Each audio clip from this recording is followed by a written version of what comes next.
এবার কলকাতা মেডিকেল কলেজের ছাত্র ভোটের যে ফলাফল, সেই ফলাফল আপনাদের জানাবো। ইতিমধ্যে সেই ফল প্রকাশ পেয়েছে এবং দেখা যাচ্ছে যে সর্বাধিক 17টি আসন পেয়ে ছাত্র সংসদ গঠন হয়েছে কলকাতা মেডিকেল কলেজে।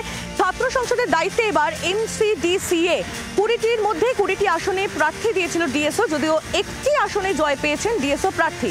ব্যক্তিগতভাবে লড়ে 2টি আসন পান দুজন। আরজিকর আন্দোলনের ফলটা কি মিলল না, সেই প্রশ্ন এই মুহূর্তে উঠছে।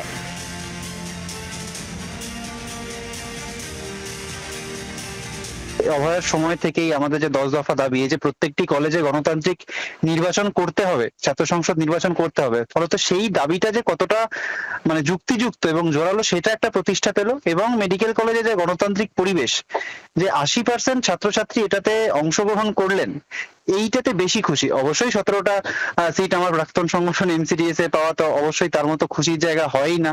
একটা ইন্ডিপেন্ডেন্ট স্বাধীন সংগঠন হিসেবে সে এই জায়গাটা রাখলো। বাংলার আওয়াজ, বাঙালির আবেগ, জি 24 ঘন্টা।